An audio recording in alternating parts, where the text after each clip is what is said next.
Mungkin seperti begitu. Nah, mungkin saya berikan ruang ke bapak dorang adik-adik untuk bisa sampaikan juga. Saya coba cek juga belum ada informasi yang ini ya, khusus begitu tuh belum ada. Bahwa kita yang dalam ruangan ini akan menjadi penentu untuk kita punya SDM Papua Selatan.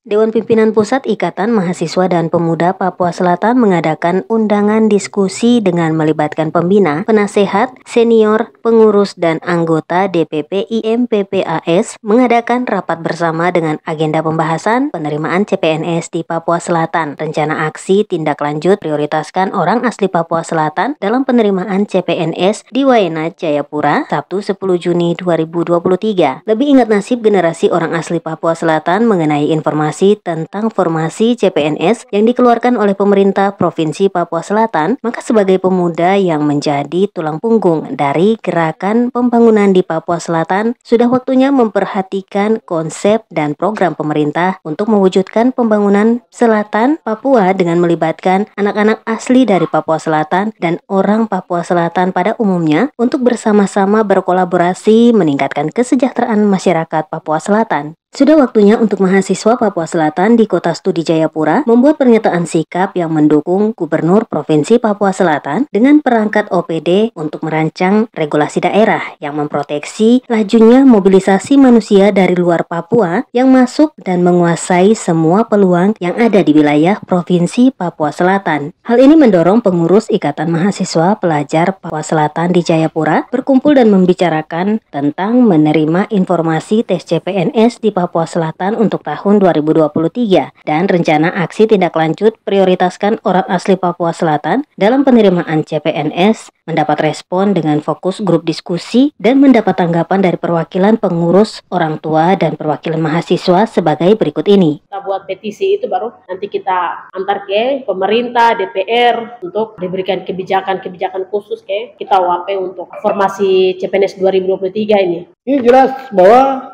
orang akan banyak, seperti pesawat ada kapal yang murah dengan harga pesawat serta kapal-kapal sementara ini kan masuk. Itu jelas orang semua berlomba menuju ke tempat pemekaran.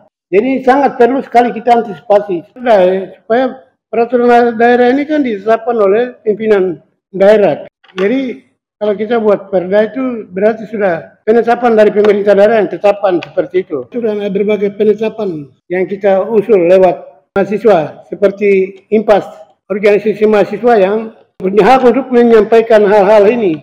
Karena ini kaum intelek, dia mengambil satu keputusan untuk menyampaikan ke pemerintah provinsi, jelas bisa diakui. CPNS salah satu persoalan yang kita harus membela. Dalam hal ini kita harus bersatu komitmen untuk membela kita punya formasi CPNS ini begitu. Mungkin salah satunya syarat. Itu harus memang perlu menentukan bersama. Biar ketika ada terjadi apa-apa, kita sudah satukan suara untuk membela hak ini. Dalam hal ini salah satu persyaratan untuk masuk di wilayah Papua Selatan itu minimal harus setidaknya 10 tahun itu boleh lah gitu. Karena tidak segampang itu gitu. Itu sangat baik sekali untuk orang asli Papua Selatan atau orang asli Papua yang untuk diprioritaskan menjadi CPNS ini. Populasi orang Merauke asli Papua Selatan dengan populasi pendatang itu lebih tinggi pendatang daripada populasi masyarakat asli. Ini ancaman juga. Mana? Orang asli Papua Selatan berapa persen? Itu ancaman. Artinya kita punya posisi juga menjadi ancaman bagi kita. Saya berharap kita semua hadir di sini juga para pemangku kepentingan kepala suku dan sebagainya mungkin kita bisa bersuara. Melihat kita punya hak-hak yang ada. Karena provinsi sudah ada. Tentu dia akan memberikan dampak yang positif dan juga dampak yang negatif juga. Ancaman bagi kita apabila kita tidak. Oleh sebab itu saya berharap ke depan melihat dari permasalahan jauh sebelumnya yang sedang terjadi kita sudah alami dan sekarang kita sudah alami. Untuk ke depan mari kita turut bersuara mungkin membuat satu perumusan bersama yang tepat untuk bagaimana kita melihat kita punya posisi yang jelas, kita punya rumah, kita punya tempat juga harus ada. Jangan sampai kita juga bilang Papua Selatan provinsi hadir kita senang-senang kemarin hari ini kita pojok, itu masalah besar. Sampai dengan saat ini belum ada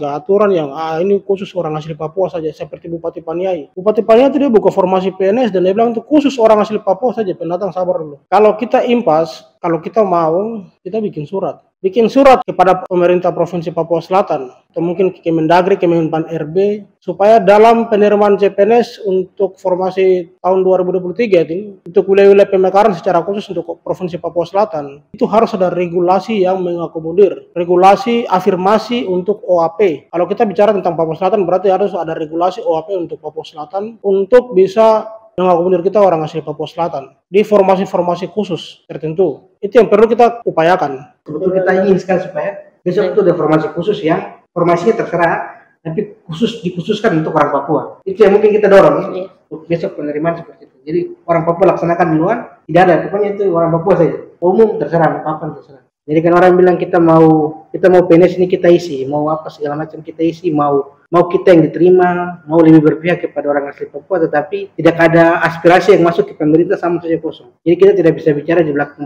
Memang mereka dengar, mereka tahu, tapi mereka mungkin tidak punya dasar untuk melakukan kebijakan itu. Mereka tidak punya dasar untuk melakukan kebijakan. Kenapa mereka tidak punya dasar untuk melakukan kebijakan? Karena tidak ada yang mengusulkan. Jadi pemerintah tidak bisa berjalan tanpa ada usulan dari masyarakat. Nah, biasa kelemahan-kelemahan kita di orang Papua itu kita protes tetapi tidak siapkan kita punya usulan itu, kita punya proposal, itu kita tidak siapkan, kita tidak berikan kepada pemerintah, sehingga akhirnya pemerintah memiliki kebijakan itu sesuai dengan peraturan perundang-undangan tanpa mempertimbangkan usulan, karena usulannya tidak ada. Tapi pada kesempatan hari ini kita yang ada di dalam ruangan ini bersyukur bahwa kita yang ada dalam ruangan ini akan menjadi penentu untuk kita punya SDM Papua Selatan berkaitan dengan penerimaan CPNS. Untuk informasi sendiri, P3K kemarin baru dilaksanakan bulan Oktober tahun 2022. Itu P3K dibuka untuk P3K. Sampai dengan saat ini itu masih tahap untuk mereka punya penganggaran, kemudian posisi, status dan lain-lain itu mereka masih dalam tahap pengurusan juga. Nah, sambil di tahun 2023 ini ada penerimaan CPNS, bukan P3K, jadi akan ada penerimaan CPNS. Karena Papua Selatan otomatis akan butuh banyak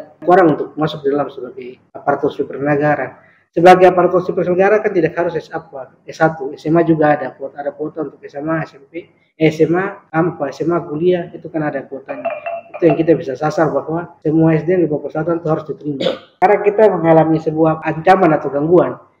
Ada isu-isu di tengah masyarakat yang umumnya disampaikan oleh orang-orang yang tidak bertanggung jawab, menyampaikan bahwa Papua Selatan itu SDM-nya kurang. Karena berdasarkan informasi-informasi itu, mereka ingin mendatangkan ASN-ASN dari luar. Kemudian ingin mendatangkan sarjana-sarjana dari luar. Itu yang kita harus halau. Kenapa kita harus halau? Karena selama penerimaan CPNS di tingkat kabupaten, di 4 provinsi, selalu ada yang kecewa. Karena tidak diterima. Karena kuotanya karena SDM-nya berlebihan. SDM-nya lebih, tapi kuotanya tidak cukup. Makanya orang tolak. Makanya banyak yang kecewa. Karena kekecewaan ini yang kita akan tampung supaya besok pendaftaran CPNS Papua Selatan tidak ada yang kecewa. Lebih mengutamakan orang selatan dulu, orang-orang yang berdomisili, orang Papua maupun orang non Papua yang berdomisili di Papua Selatan, yang lahir dan besar hidup di Papua, di tanah Papua, di Papua Selatan, itu mereka yang diprioritaskan untuk CPNS. Nanti ketika kuota mereka sudah penuh dulu, mereka semua sudah mendaftar mendaftar CPNS dulu, baru kita boleh buka ke teman-teman yang lain. Yang datang baru kuliah 3 tahun, 4 tahun, 5 tahun, punya KTP itu belum boleh daftar. Mahasiswa Papua Selatan Kota Studi Jayapura akan terus fokus mencari informasi penerimaan calon pegawai negeri sipil, berbagai sumber informasi publik yang ada itu untuk mempersiapkan orang asli Papua dan non-Papua yang menetap di wilayah Papua Selatan sebelum ada pemekaran Provinsi Papua Selatan sekarang ini, untuk bersama-sama mengetahui dan mempersiapkan diri untuk mengikuti tes yang nantinya dibuka secara umum maupun secara khusus bagi orang asli Papua atau OAPS dari 4 kabupaten, baik Merauke, Mapi, Asmat, dan Bovendigul, agar supaya orang asli Papua dan non-Papua yang menetap di wilayah Papua Selatan sebelum ada pemekaran Provinsi Papua Selatan bisa diproteksi untuk bisa menjawab kepenuhan kebutuhan lowongan kerja. Maka pemerintah Gubernur Provinsi Papua Selatan untuk mengeluarkan regulasi yang berpihak penuh untuk menyelamatkan, selain itu juga memproteksi dalam memperoleh informasi maupun sumber peluang untuk mendapat pekerjaan PNS yang menjadi impian warga Papua Selatan saat ini. Dari Waena Jayapura, Tori Fred, Papua TV